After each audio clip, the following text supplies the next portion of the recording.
Hello, you two. It's early for you. Yeah, loving it. It's great. We're meant to be having a meeting about the news, but we've got out of it. It's great. This is much more interesting. Much more fun.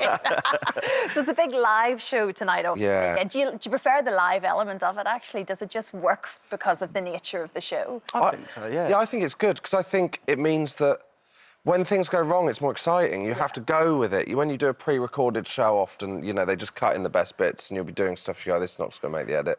But there's an energy to it that... Yeah. And things do go wrong. That's the best bit when it goes wrong. And people love that at home. They still do. After all these years, we still like watching mistakes. It's nice sometimes. I hope so. Otherwise, we're going to get cancelled pretty soon.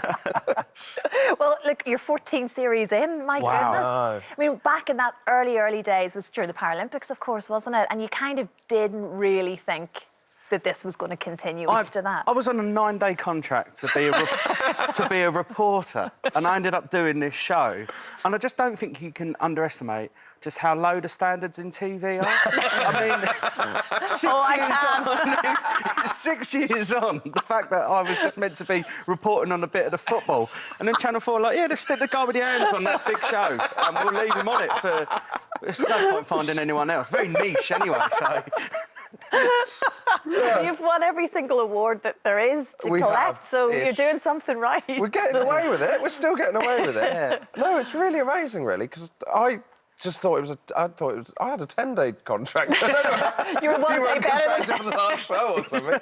But it didn't feel like it was a thing, but I think that's kind of the reason it's worked, maybe. It's like it's been allowed to grow. It's not been launched as this big thing. And so people have found it.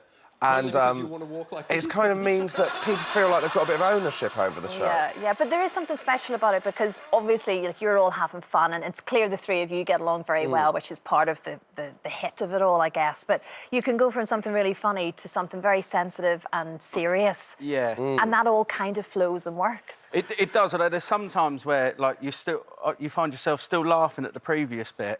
And then Adam will kind of go to something serious. It's like, oh, gosh, right. And it's just... It's kind of... We had Johnny Vegas on last week, and that's always a gamble. Yeah. It's amazing. Johnny's going on one of his rants. You're like, we're talking about something serious next, Johnny. It's like, we know what's coming up, mate. It is all part of it, though, isn't it? Yeah. But like you say, it does open then doors to doing all of this other kind of stuff, doesn't it? I know that you were with the jump at one point. Yeah. But that wasn't a particularly great experience. You weren't a huge fan of No, I mean, that. to be honest with you, when I did the jump, I'd only been doing TV a year, and I was very fortunate that kind of Channel 4 were pushing me in. They put me into, you know, another big show, but I probably wasn't. I didn't perform particularly well on the show, and it's weird because I wasn't experienced enough to know that you have a bad day at work. When I used to work in an office, you have a bad day. No one knows about it. This one, I had like 6 in a row.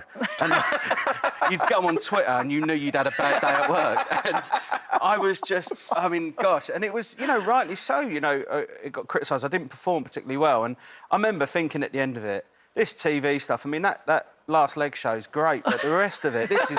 I don't think I'm cut out for this. And, yeah, it was a really tough time. But luckily, straight after that... And also, I've only ever missed one last leg, and that was when I was doing the jump. And they got Mickey Flanagan in. Yeah, brilliant. They got Mickey Flanagan in to replace me, and it's the best show I've ever seen. I laughed so much, I was just like, I shouldn't even go back and do that. It's much better with Mickey Flanagan on it. And so, yeah... That was quite a dark time all around then, wasn't it? Yeah.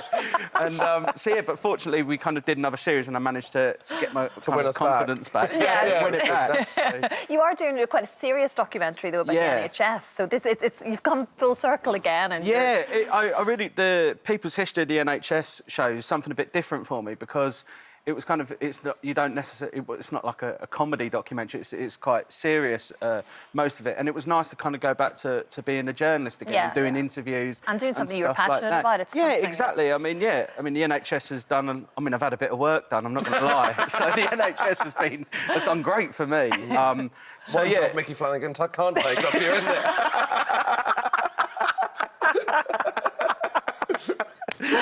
He's sitting at home thinking, All right, I've got to move on. Right, you two, it's great to see you again. Thank you.